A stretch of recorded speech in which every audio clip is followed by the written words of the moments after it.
Six third professional MBA student of Shantiniketan medical college. तो आपको पता ही होगा आज एमसीसी के साइट में एक नोटिस आया है। अगर आपको नहीं पता है तो एमसीसी के साइट में जाकर आप विजिट कर सकते हो। वहाँ पर काउंसलिंग का जो शेड्यूल है, जो कि स्टेट काउंसलिंग का शेड्यूल जो कि हर साल आता है कि ऑल इंडिया काउंसलिंग के साथ साथ आपको पता ही होगा स्टेट काउंसलिंग चलता है। जैसे कि फर्स्ट राउंड हो गया पहले ऑल इंडिया कोटा का, उसके बाद जो है तो स्टेट कोटा का स्टार्ट होता है। एंड दोनों का जो है तो जब एडमिशन हो जाता है कॉलेज में तो किसका अलॉटमेंट कौन से कॉलेज में कैसे हुआ है तो डेटा शेयर करते हैं। इन दोनों आपस में डेटा शेयर करते हैं। ऑल इंडिया का डेटा पहले स्टेट में शेयर हो जाता है, फिर स्टेट का ऑल इंडिया में ऐसा होता है। ठीक है, तो आज डेट आया है कि स्टेट का काउंसलिंग जो है तो वो कब स्टार्ट हो सकता है। तो एमसीसी के साइड से जो पता चल रहा है कि ये 21 अगस्त से 29 अगस्त के अंदर जो है तो सारे स्टेट का जो काउंसलिंग है वो स्टार्ट हो जाएगा। एंड जो 14 अगस्त से आपको पता ही होगा ऑल इंडिया कोटा का जो रजिस्ट्रेशन है वो स्टार्ट हो रहा है। ठीक है, तो बाकी जो शेड्यूल है वो आप एमसीसी के साइट में जाकर विजिट कर सकते हो कि फर्स्ट राउंड के बाद सेकंड राउंड जो ऑल इंडिया का कब होगा, स्टेट का कब होगा, एंड डेटा शेयरिंग कब होगा, एडमिशन टाइम कब होगा। एंड ये भी बताया हुआ है कि जो ये सीज़न है आपका तो 2024-2025 का आपका जो एकेडमिक सीज़न जो है तो एमबीबीएस का वो कब स्टार्ट होने वाला है, ये भी वहाँ पर दिया हुआ है कि आपका 1 अक्टूबर से आपका जो सेशन है वो स्टार्ट होने वाला है। आपका पढ़ाई, आपका कॉलेज जो है वो स्टार्ट हो जाएगा। सब राउंड जो है वो ख़त्म होके फर्स्ट राउंड के अंदर 1 अक्टूबर के अंदर सब कुछ ख़त्म होके 1 अक्टूबर में आपका जो है तो सेशन स्टार्ट हो जाएगा। ठीक है, तो अभी जो है आपको काउंसलिंग के लिए तैयारी करना है। काउंसलिंग देखो यहाँ पर मैंने बार बार बताया हुआ है, आपको सिर्फ अभी ऑल इंडिया कोटा या फिर स्टेट का नहीं, दोनों का ही सोचना है। अगर आपका मार्क्स अच्छा है, ठीक है, आप अगर ऐसे किसी स्टेट से बिलोंग करते हो जहाँ पर कट ऑफ कम जाता है ऑल इंडिया कोटा से, तो फिर आप सिर्फ स्टेट काउंसलिंग में पार्टिसिपेट कर सकते हो। और आप अगर ऐसे किसी स्टेट में बिलोंग करते हो जहाँ पर ऑल इंडिया एंड स्टेट का कट ऑफ इक्वल जाता है, या फिर स्टेट का जो कट ऑफ है वो ऑल इंडिया से भी ज़्यादा जाता है, तो आपको दोनों में ही पार्टिसिपेट करना पड़ेगा। ठीक है, ये आपको पहले से ही जान लेना पड़ेगा। उसके बाद देखो जो डॉक्यूमेंट्स लगते हैं ऑल इंडिया कोटा के, क्या क्या डॉक्यूमेंट लगते हैं, स्टेट के क्या क्या डॉक्यूमेंट लगते हैं, ये आपको अलग से क्या करना पड़ेगा, तैयार करके रखना पड़ेगा। आपका जो कास्ट सर्टिफिकेट है वो अभी से तैयारी करके रखना पड़ेगा। ठीक है, ये सब बहुत सारे वाइटल चीज़ें हैं जो कि अभी से आपको तैयारी करके रखना पड़ेगा। उसके बाद जो है आप काउंसलिंग जो है ईजीली मतलब स्मूथली आप करवा पाओगे। आपको कोई भी दिक्कत नहीं आएगा काउंसलिंग प्रोसेस के दौरान, क्योंकि बहुत सारे स्टूडेंट ऐसे होते हैं जो कि मतलब एडमिशन लेने जाते हैं जब वहाँ पर, तो उनके पास जो है प्रॉपर डॉक्यूमेंट्स नहीं रहते, तो उन लोगों को वापस भेज दिया जाता है। उन लोगों का जो डॉक्यूमेंट वेरिफिकेशन के टाइम पर उन लोगों को वहाँ से रिजेक्ट कर दिया जाता है, एडमिशन नहीं लिया जाता।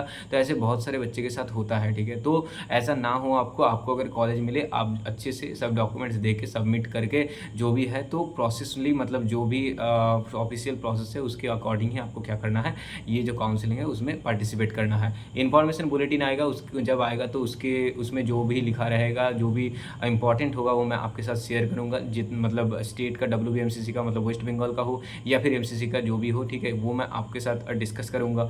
एंड MCC का या फिर WBMCC का जो काउंसलिंग है वो कैसे करना है, चॉइस फिलिंग डॉक्यूमेंट्स जो भी हो, तो इनके बारे में अगर आपको कुछ जानना है तो आप मेरे से कॉन्टैक्ट करो। व्हाट्सएप नंबर मैं कॉमेंट सेक्शन में डाल दूंगा, उसके थ्रू आप मेरे से इजीली कॉन्टैक्ट कर सकते हो। ठीक है, मैं आपको अच्छे से गाइड कर दूंगा through out the counselling process, जब तक आपका एडमिशन नहीं हो जाता, कैसे फर्स्ट राउंड में जो पार्टिसिपेट करना है, सेकंड राउंड में पार्टिसिपेट करना है, लास्ट राउंड तक कैसे पार्टिसिपेट करना है, कौन से राउंड तक आप पार्टिसिपेट कर सकते हो, मतलब कॉलेज ना मिलने तक या फिर मिलने तक, ऐसे बहुत सारी चीज़ें हैं काउंसलिंग के लिए जो कि आपको मतलब अभी से जान लेना ही ज़रूरी है। ठीक है, नहीं तो बाद में दिक्कत आ सकता है आपको। ठीक, एंड कौन से राउंड में प्राइवेट कॉलेज देना है, कौन से राउंड में गवर्नमेंट कॉलेज देना है, कौन से राउंड में मतलब ऐसे बहुत सारे जो है ना, देखो आपका जो MBBS एंड BDS का काउंसलिंग एक ही साथ होता है, आपको पता ही होगा, लेकिन BHMS BAMS का जो काउंसलिंग है ये अलग होते हैं। ठीक है, ये आपको पता होगा, तो उनका काउंसलिंग अलग से होगा, वेटनरी का काउंसलिंग अलग से होगा। तो ये सब कुछ सारा जो चीज़ है ना आपको अच्छे से जानना पड़ेगा, क्योंकि हो सकता है आपका ऐसा कुछ मार्क्स आ रहा हो कि आपको लग रहा है कि इस मार्क्स में मेरा BDS भी हो सकता है,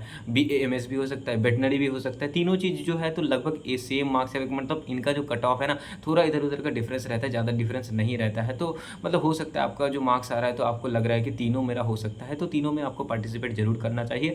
ठीक है, ये सब जो है तो अच्छे से करना होगा, आपको स्मूथली करना पड़ेगा काउंसलिंग, तभी आपका आपका जो है ना एक कॉलेज आपको मिल पाएगा। आपका जो मार्क्स है, आपके मार्क्स के अकॉर्डिंग आपका जो डिज़र्विंग कॉलेज है वो आपको मिल जाए, ये मैं चाहता हूँ, ये आप चाहते हो, ठीक है। और आपको मिलना भी चाहिए। आपने पढ़ाई की है, मतलब पूरा साल अपने अच्छे से पढ़ाई की एंड उसके बाद आपका जब इतना अच्छा नंबर आया तो उसके अकॉर्डिंग अगर आपका मार्क्स के अकॉर्डिंग आपको कॉलेज नहीं मिले तो बाद में जो है आपको ही मतलब एक अंदर ही अंदर जो है तो घुटन होगा कि हाँ क्यों मैंने अच्छे से नहीं करवाया काउंसलिंग। तो काउंसलिंग को अच्छे से करवाना है, प्रॉपर डॉक्यूमेंट्स अभी से रेडी करना है, चॉइस फिलिंग कैसे करना है, कौन से कोर्स में आपको जाना है वो भी आपको अभी से डिसाइड करके रखना पड़ेगा, क्योंकि ज़्यादा टाइम नहीं बचा है, ठीक है। और देखो ऑल इंडिया काउंसलिंग स्टार्ट होने में 7 से 8 दिन ही बचे हुए हैं। स्टेट का भी काउंसलिंग लगभग मान के चलो कि 15 दिन भी नहीं, ठीक है, 12-15 दिन के अंदर स्टार्ट हो जाएगा। तो सारे जो डॉक्यूमेंट्स है आपको तैयारी करके रखना पड़ेगा। एमसीसी का जो डॉक्यूमेंट वेरिफिकेशन वो ऑनलाइन होता है तो ऑनलाइन वहाँ पर हो जाएगा। स्टेट का जो है तो WBMCC में यहाँ पर ऑफलाइन होता है, ठीक है। अलग अलग स्टेट में अलग अलग रूल्स रहते हैं, तो सब रूल को आपको फॉलो करना है। WBMCC का जो वेस्ट बंगाल का रूल है वो मैं आपको बता दूंगा, ठीक है। जब इन्फॉर्मेशन बुलेटिन निकलेगा तो उसके अकॉर्डिंग मैं आपको अच्छे से सब कुछ समझा दूंगा कि कैसे कौन सा क्या करना है नहीं करना है, ठीक है। सब सर्टिफिकेट एंड देन अदर्स जो भी है सब कुछ मैं आपको अच्छे से बताऊंगा। मैंने पिछले वीडियो में बताया हुआ कि कितने मार्क्स पर MBBS या फिर BDS या फिर BHMS या फिर वेटनरी कौन से कोर्स कितने मार्क्स पर मिल सकते हैं आपको, ये मैंने अच्छे से बताया हुआ है। वीडियो को जाके वॉच करना। एंड ऐसे बहुत सारे वीडियोस मेरे चैनल में अवेलेबल है कि आपको क्यों प्राइवेट कॉलेज चूज़ करना चाहिए, क्यों गवर्नमेंट कॉलेज चूज़ करना चाहिए, प्राइवेट कॉलेज चूज़ करने से क्या फ़ायदा होता है एंड अदर्स क्या क्या मतलब दिक्कतें आते हैं, तो बहुत कुछ मैंने डिस्कस किया हुआ है। चॉइस फिलिंग कैसे करना है आपको एंड देन अदर्स बहुत सारे जो चीज़ें हैं काउंसलिंग के बारे में जो मुझे पता है मैंने आपके साथ शेयर किया हुआ है चैनल में। तो चैनल को ज़रूर अच्छे से फॉलो करना, इससे आपको ही क्या होगा फ़ायदा होने वाला है, ठीक है। काउंसलिंग में आपको बहुत ज़्यादा फ़ायदा मिलेगा। आप स्मूथली काउंसलिंग करवा पाओगे, किसी के हेल्प के बिना भी करवा सकते हो। लेकिन अगर हेल्प चाहिए तो आप कमेंट सेक्शन में देखो, मैं वहाँ पर अपना नंबर डाल दूँगा, व्हाट्सएप नंबर। बहुत सारे बच्चे ने जो है तो मुझसे काउंसलिंग लिया हुआ है, तो आप अगर चाहो तो थ्रू आउट मतलब जब तक आपका कॉलेज में एडमिशन नहीं हो जाता तब तक मैं आपको हेल्प करूँगा, ठीक है। तो कोई भी दिक्कत नहीं आएगा आपको, मैं स्मूथली सब कुछ करवा दूँगा, ठीक है। तो देखो आप अभी सोचो क्या करना है नहीं करना है, अपने जो पेरेंट्स हैं उसके साथ डिस्कस करो, खुद सोचो। क्योंकि देखो आपका अगर बहुत सारे ड्रॉप हो चुका है तो आप हाँ सोच सकते हो कि किसी भी एक कोर्स में आप ले लो।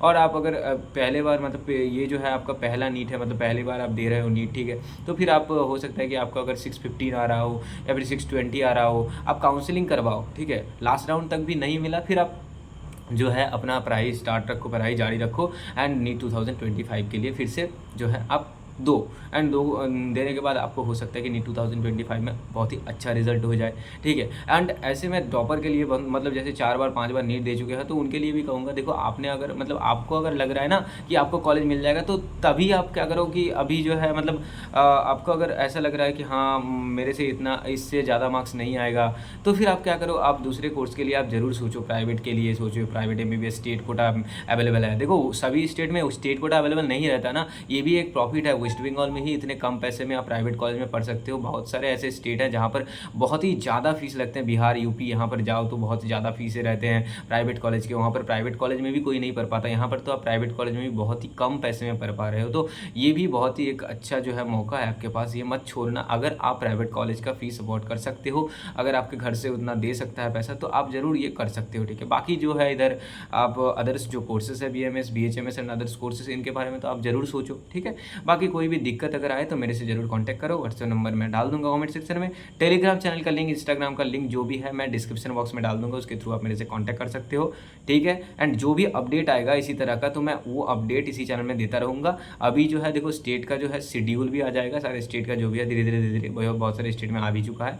तो डोंट वरी, WBMCC का जब भी कुछ आता है मैं इसी चैनल में दे दूंगा। चैनल को जरूर फॉलो करना, सब्सक्राइब कर लेना, ठीक है। तो बाकी फिर मिलते हैं, ओके, जो भी होगा उसको लेकर, बाय।